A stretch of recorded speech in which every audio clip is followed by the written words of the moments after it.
Dear students, आज हम statistics के बारे में पढ़ेंगे। इसकी परिभाषा किस प्रकार दी जा सकती है। जो स्टैटिस्टिक्स शब्द है, दो रूपों में उपयोग में लाया जाता है, दो रूपों में प्रयोग में लाया जाता है। एक प्लूरल के रूप में, एक सिंगुलर के रूप में। प्लूरल के रूप में यानी बहुवचन के रूप में, सिंगुलर एक वचन के रूप में। प्लूरल के रूप में या बहुवचन के रूप में जब हम स्टैटिस्टिक्स शब्द का उपयोग करते हैं, प्रयोग में लाते हैं स्टैटिस्टिक्स शब्द, तो उसका अर्थ स्टैटिस्टिकल डेटा से। स्टैटिस्टिकल डेटा क्या है अभी हम बताएंगे। यदि हम इसको सिंगुलर के रूप में यूज करते हैं स्टैटिस्टिक्स को, उसका अर्थ है स्टैटिस्टिकल मेथड, सांख्यिकी विधियां। अब मैंने बताया था कि स्टैटिस्टिकल डेटा क्या है। स्टैटिस्टिकल डेटा किस रेफरेंस में उपयोग में आता है यहाँ स्टैटिस्टिक्स में? बहुवचन के रूप में, एक वचन के रूप में सांख्यिकी विधियां, स्टैटिस्टिकल मेथड। अब स्टैटिस्टिकल डेटा क्या है स्टैटिस्टिक्स में? सांख्यिकी में स्टैटिस्टिकल डेटा का क्या अर्थ है? हर जगह डेटा का अर्थ अलग होता है। आपने इसमें जो पढ़ा डेटा जीआईएस में, वहां डेटा का कुछ अर्थ और था, यहां डेटा का कुछ अर्थ थोड़ा सा अलग है। अब स्टैटिस्टिकल डेटा क्या है? एग्रीगेट ऑफ फैक्ट्स, यानी जो स्टैटिस्टिकल डेटा होता है वो तथ्यों के समूह होते हैं। यानी उसमें एक तथ्य नहीं होता, ढेर सारे तथ्य होते हैं। अब जैसे कि हम कह दें हरियाणा में गेहूं का उत्पादन 50 लाख मीट्रिक टन है, ये स्टैटिस्टिक्स नहीं हुई। क्यों? एग्रीगेट ऑफ फैक्ट्स नहीं है, तथ्यों का समूह नहीं है, केवल एक तथ्य है। दूसरे, यानी न केवल स्टैटिस्टिक्स तथ्यों का समूह है, बल्कि यहाँ जो सांख्यिकी में स्टैटिस्टिक्स शब्द का अर्थ या स्टैटिस्टिकल डेटा का अर्थ है कि वो जो फैक्ट हैं वो न्यूमेरिकली एक्सप्रेस्ड होने चाहिए, यानी नंबर होने चाहिए उसमें। तीसरे, ये जो तथ्य हैं जो हम इकट्ठे कर रहे हैं उसको क्रमबद्ध ढंग से इकट्ठा करना चाहिए। चौथे, ये जो भी हम सूचनाएं इकट्ठी कर रहे हैं, जो हम डेटा इकट्ठा कर रहे हैं, वो किसी पूर्व उद्देश्य के लिए इकट्ठा किया जाता है, और जो हमने डेटा इकट्ठा किया है वो कुछ कारणों से प्रभावित होता है। यानी स्टैटिस्टिकल डेटा का अर्थ यहाँ तथ्यों यानी निम्नलिखित से किन से है। क्या होना चाहिए स्टैटिस्टिकल डेटा क्या होना चाहिए स्टैटिस्टिकल डेटा? ये तथ्यों के समूह होने चाहिए, इनको संख्याओं में व्यक्त किया जा सकना चाहिए, और ये जो सूचनाएं हम इकट्ठी कर रहे हैं वो किसी एक क्रमबद्ध ढंग से इकट्ठी की जानी चाहिए, और ये किसी पूर्व निर्धारित उद्देश्य के लिए इकट्ठी की जाती हैं, और ये जो सूचनाएं हमने इकट्ठी की हैं ये अनेक कारणों से प्रभावित होती हैं। अब थोड़ा सा हम इसका डिटेल भी बता देते हैं। एग्रीगेट ऑफ फैक्ट्स मैंने कहा, अब ये टेबल देखिए, इसमें तथ्य हैं, केवल एक तथ्य तो नहीं है ना, तथ्यों का समूह है। यहाँ इंडिया का जो दिखाया गया है, प्रोडक्शन दिखाया गया है राइस का, ये तथ्यों का समूह है। केवल हम एक लिख दे, पंजाब में चावल का उत्पादन 11.11 लाख मिलियन टन था, केवल एक फैक्ट लिखने से काम नहीं चलेगा, यानी तथ्यों के समूह होने चाहिए। दूसरा, इसमें मैंने बताया था न्यूमेरिकली एक्सप्रेस्ड, इनको संख्याओं में व्यक्त किया जाना चाहिए। अब यहां देखिए इस टेबल में सारी की सारी संख्याएं हैं कि नहीं है? संख्याओं में व्यक्त किया गया है। एक्चुअल प्रोडक्शन मिलियन टन में 14.68, 14.68, 13.9%। यानी ये जो भी हम फैक्ट इकट्ठे करें हैं वो संख्यात्मक होने चाहिए। ऐसा नहीं है हम कह दें कि ये सदाबहार वन है, यहाँ काली मिट्टी पाई जाती है, यानी क्वालिटेटिव की बजाय क्वांटिटेटिव होना चाहिए, संख्याएं होनी चाहिए। भारत में विभिन्न राज्यों में गेहूं का उत्पादन बहुत अच्छा रहा तो बहुत अच्छा रहा, ये संख्या नहीं है। बहुत कम रहा, ये संख्या नहीं है, यानी इनको संख्याओं में व्यक्त किया जाना चाहिए। और ये जो आंकड़े हैं किसी खास उद्देश्य के लिए एक सिस्टमैटिक ढंग से इकट्ठे किए जाते हैं।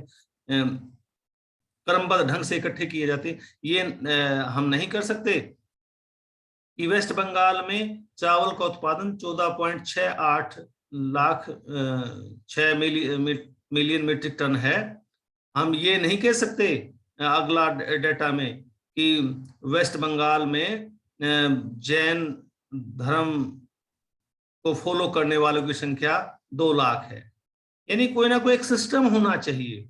आगे ये नहीं कह सकते इसमें जो कोयले का उत्पादन इसी टेबल में कि वेस्ट बंगाल में इतना है। तो ये एक क्रमबद्ध ढंग से एक फैक्ट के डेटे क्रमबद्ध ढंग से इकट्ठे किए जाने चाहिए, फैक्ट वाइज डेटे इकट्ठे किए जाने चाहिए। इसके अतिरिक्त इस परिभाषा में आया था कि ये जो आंकड़े इकट्ठे किए जाते हैं किसी न किसी पूर्व उद्देश्य के लिए इकट्ठे किए जाते हैं, अन्यथा आंकड़े इकट्ठे करने की आवश्यकता ही नहीं पड़ती, कुछ ना कुछ उद्देश्य छिपा होता है, तो इसीलिए इकट्ठे किए जाते हैं। और ये जो आंकड़े हैं जो हमने इकट्ठे किए किसी न किसी कारण से प्रभावित होते हैं। अब जैसे कि चावल का उत्पादन है, क्या प्रभावित नहीं होगा किसी कारण से? चावल का उत्पादन ये जरूरी थोड़ा कि वेस्ट बंगाल में, उत्तर प्रदेश में, पंजाब में हर साल एग्जैक्टली इतना ही उत्पादन होगा। यानी मान लीजिए डेटा आपका 2014-15 का है, तो 2016-17 में डिफरेंट उत्पादन रहा होगा, 17-18 में डिफरेंट उत्पादन।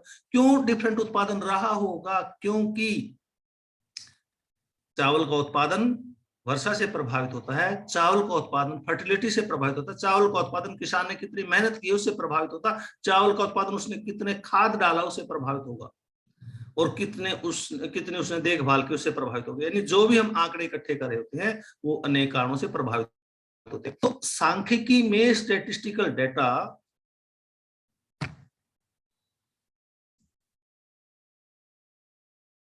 में जो स्टैटिस्टिकल डेटा है, आप समझ गए होंगे कि ये तथ्यों का, सांख्यिकी डेटा का अर्थ है कि ऐसे फैक्ट जो तथ्यों के समूह जिनको संख्याओं में व्यक्त किया जाता हो और जिनको क्रमबद्ध ढंग से इकट्ठा किया गया हो और जो किसी पूर्व निश्चित उद्देश्य के लिए इकट्ठे किए गए हों और जो अनेक कारणों से प्रभावित हो, तो ये स्टैटिस्टिकल डेटा का अर्थ स्टैटिस्टिक्स में ये है। और ये टेबल है, ये स्टैटिस्टिकल डेटा का ही एक बहुत बढ़िया एग्जाम्पल यहां दिया गया है। ये जो टेबल है इसका ही एग्जाम्पल है। दूसरा है, इसमें पक्ष था जो मैंने बताया कि दूसरा जो सिंगुलर के रूप में स्टैटिस्टिक्स का अर्थ सांख्यिकी विधियों से है। अब हम सांख्यिकी विधियों के बारे में बताएंगे कि सांख्यिकी विधियां क्या होती है, सांख्यिकी विधियों में किन किन को शामिल किया जाता है, किन किन पक्षों को शामिल किया जाता है। तो सांख्यिकी विधियों में जो शामिल किया जाता है उसमें हम शामिल करते हैं कलेक्शन ऑफ डेटा, इसके अतिरिक्त organisation of data, collection of data,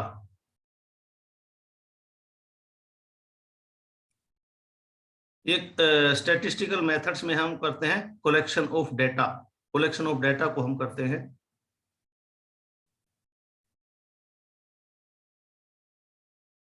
organisation of data, collection of data का क्या अर्थ है आगे समझाएंगे। ऑर्गेनाइजेशन ऑफ डेटा, जो डेटा का एक प्रकार से प्रबंधन कह लीजिए। प्रेजेंटेशन ऑफ डेटा, डेटा को हम किस ढंग से प्रेजेंट करेंगे। Analysis of data, interpretation of data. यानी स्टैटिस्टिकल मेथड में केवल ये ना समझे कि mean, mode, median, standard deviation. Statistical method में ये सारे के सारे जो फैक्ट हैं इसमें शामिल हो जाते हैं, कलेक्शन भी, ऑर्गेनाइजेशन भी, प्रेजेंटेशन भी, और इसके अतिरिक्त इसका विश्लेषण भी और इंटरप्रिटेशन भी। अब कलेक्शन ऑफ डेटा का क्या अर्थ है? यानी स्टैटिस्टिकल मेथड में ये 1, 2, 3, 4, 5 मुख्य पक्ष हैं। डेटा कलेक्शन करना, उसका ऑर्गेनाइजेशन और उसको ऑर्गेनाइज करना, उसकी प्रस्तुतिकरण, उसका विश्लेषण और उसका व्याख्या। अब यहाँ आते हैं हम कलेक्शन ऑफ डेटा का क्या अर्थ है। कलेक्शन ऑफ डेटा में निम्नलिखित फैक्ट शामिल रहते हैं कि जो हम डेटा कलेक्ट कर रहे हैं वो किसी पूर्व निर्धारित उद्देश्य के लिए इकट्ठा किया जाता है, और जो हम डेटा इकट्ठा करते हैं वो सावधानी से इकट्ठा करते हैं, कोई ऐसा डेटा ना हो जो छूट जाए या गलती इकट्ठा हो जाए, और जो आप डाटा इकट्ठा कर रहे हैं वो झूठा नहीं होना चाहिए। और जब हम डाटा इकट्ठा करने जाएं, हम प्रत्येक पक्ष का डाटा इकट्ठा करते हैं। ये नहीं है कि कुछ पक्ष छोड़ दिए, कुछ पक्ष रह गए। बड़ा सोच समझ के कि इन पक्षों का डाटा हमें इकट्ठा करना है, वो हम कर सकते हैं, वो हमें करना चाहिए। और डाटा इकट्ठा करने कई विधियां हैं। यानी डाटा इकट्ठा करते समय क्या क्या हमें सावधानियां बरतनी चाहिए, किन किन बातों का ध्यान रखना चाहिए, यहाँ फैक्ट है। और यहाँ इसमें देखो, ये देखिए, डाटा इकट्ठा करने की अनेक विधियां, जैसा कि मैंने बताया था। डाटा इकट्ठा करने की बात चले ना, अनेक विधियां डाटा इकट्ठा करने की। अब यहाँ डाटा कलेक्शन कैसे करेंगे, फेस टू फेस जाकर हम लोगों से प्रश्न पूछ सकते हैं, ऑनलाइन इकट्ठा कर सकते हैं, फोन से इकट्ठा कर सकते हैं, मेल से इकट्ठा कर सकते हैं। इसी प्रकार ये डाटा कलेक्शन के ये टूल इस डायग्राम में भी दिए। इंटरव्यू है, ऑब्जर्वेशन है, सर्वे है, यूसेज, फोकस ग्रुप है। और जो डाटा हम इकट्ठा कर रहे हैं वो दो सोर्स से प्राप्त हो सकता है। एक प्राइमरी सोर्स होता है, एक सेकेंडरी सोर्स होता है। प्राइमरी सोर्स क्या होता है, जब हम खुद जाकर डाटा इकट्ठा करें वो प्राइमरी सोर्स में आ जाता है। अब इसमें हम सर्वे कर रहे हैं या कहीं इंटरव्यू लेकर डाटा इकट्ठा कर रहे हैं, तो ये सारे के सारे, यानी जब अध्ययनकर्ता, शोधकर्ता स्वयं लोगों से जहां से डाटा मिलना है, जो प्राइमरी सोर्स है डाटा के, वहां से डाटा ले, वो प्राइमरी डाटा कहलाता है। दूसरा, हम किसी संस्था द्वारा जो कलेक्टेड डाटा है वो भी यूज कर सकते हैं। अब मान लीजिए कोई फाइनेंशियल रिपोर्ट है सरकार की, या सेल रिपोर्ट है, गवर्नमेंट की रिपोर्ट है, या किसी अन्य राष्ट्रीय या अंतर्राष्ट्रीय संस्था द्वारा जब इकट्ठा किया हुआ डाटा हम अपने उद्देश्य की पूर्ति के लिए यूज करते हैं, वो सेकेंडरी डाटा हो गया। यानी यहाँ हम चर्चा ये कर रहे थे कि डाटा कलेक्शन में क्या क्या सावधानियां बरतते हैं, और डाटा कलेक्शन किन किन विधियों से होता है, यानी अनेक सारी विधियां। दूसरा है organisation of data. Organisation of data का में तीन पक्ष आते हैं। एक डाटा का एडिटिंग करना, editing of data, classification of data, tabulation of data. Editing of data का क्या अर्थ है, जो हमारा डाटा है, जो हमने प्राइमरी सोर्स या सेकेंडरी सोर्स से डाटा इकट्ठा किया है, वो कई बार उपयोग योग्य नहीं होता। उसमें कहीं ना कहीं कुछ ना कुछ काट छांट करनी पड़ती है, कुछ बदलाव करने पड़ते हैं, उसे हम एडिटिंग कहते हैं। यानी डाटा में जो खामियां होती हैं, उन खामियों को दूर करके उसको उपयोग योग्य बनाना एडिटिंग कहलाता है।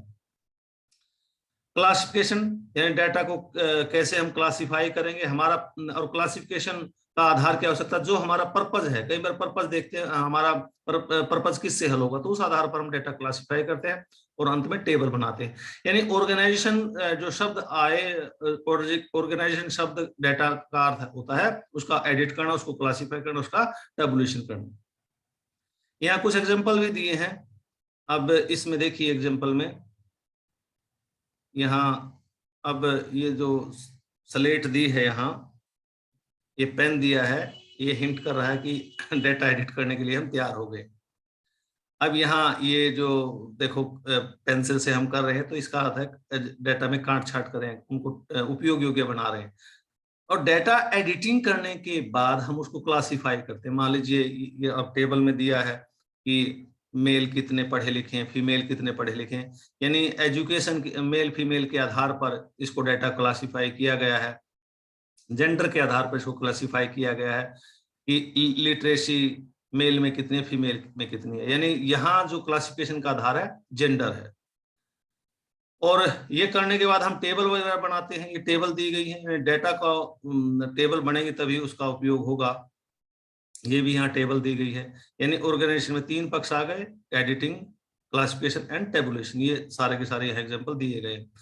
तीसरा इसमें जो पक्ष आता है प्रेजेंटेशन ऑफ डाटा, जो स्टैटिस्टिकल डाटा है उसको हम कैसे प्रस्तुत करें। हम स्टैटिस्टिकल डाटा को मानचित्रों के माध्यम से, डायग्राम्स के माध्यम से, ग्राफ्स के माध्यम से दिखा सकते हैं। अब यहाँ जो डाटा है हमारे पास, देखिए यहाँ हिस्टोग्राम के द्वारा दिखाया गया है, बार द्वारा। यानी डाटा को प्रेजेंट करने की अनेक विधियां, हिस्टोग्राम हो सकता है, बार हो सकता है, या कोई ग्राफ हो सकता है, या पाई चार्ट हो सकता है। यानी डाटा को जो हमारे पास आ गया संख्याएं, उनको अट्रैक्टिव बनाने के लिए, उसको समझ योग्य बनाने के लिए हम उनको डायग्राम के माध्यम से या आरेखों के माध्यम से प्रस्तुत करते हैं। तो ये सारा का सारा प्रेजेंटेशन ऑफ डाटा है। डाटा हमने इकट्ठा किया है, उसको किस ढंग से प्रेजेंट किया जा रहा है, अट्रैक्टिव लगता है इसे डाटा। तो प्रेजेंटेशन ऑफ डाटा के एग्जांपल है यहाँ देखिए, अब बहु दंड आरेख द्वारा डाटा को दिखाया गया है। तो ये है डाटा को हम प्रेजेंट कैसे करें।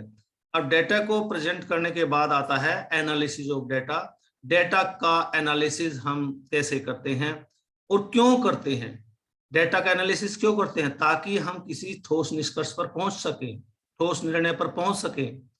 और डाटा को एनालिसिस करने की जो मोस्ट कॉमनली मेजर्स हैं, मोस्ट कॉमनली विधियां हैं, माप कह लीजिए, उसमें सेंट्रल टेंडेंसी है। सेंट्रल टेंडेंसी के अनेक माप हैं, मीन, मोड, मीडियन, इसी प्रकार डिस्पर्शन, मेजर्स ऑफ डिस्पर्शन। यानी ये जो एनालिसिस की एक प्रकार से विधियां कह लीजिए या तरीके कह लीजिए। Measures of central tendency, measures of dispersion. Measures of central tendency केंद्रीय प्रवृत्ति की मापों में आता है मीन, मोड, मीडियन आदि।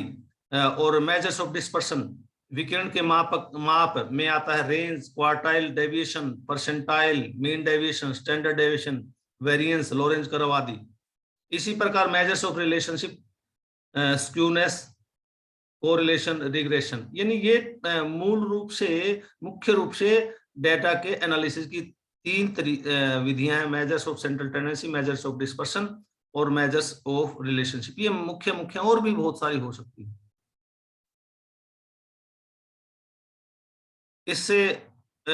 इसके बाद यदि हम देखें स्टैटिस्टिक्स की परिभाषा क्या होगी, स्टैटिस्टिक्स क्या होगी।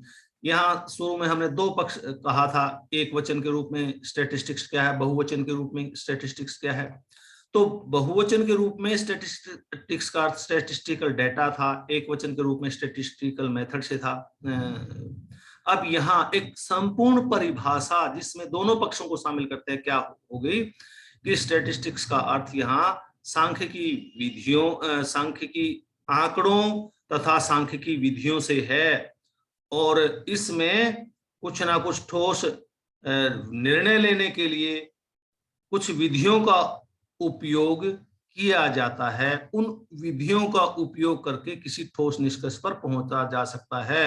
यानी एक संपूर्ण परिभाषा में हम दोनों पक्षों को शामिल करते हैं। संपूर्ण परिभाषा में स्टैटिस्टिक्स का अर्थ सांख्यिकी आंकड़ों तथा सांख्यिकी विधियों से है। हम किसी ठोस निष्कर्ष पर पहुंचने के लिए, कोई ठोस परिणाम निकालने के लिए जो हमारे आंकड़े हैं उन पर विभिन्न विधियों का उपयोग करते हैं, विभिन्न विधियां प्रयोग में लाते हैं उनसे ठोस निष्कर्ष निकालने के लिए। This was all about the definition of statistics.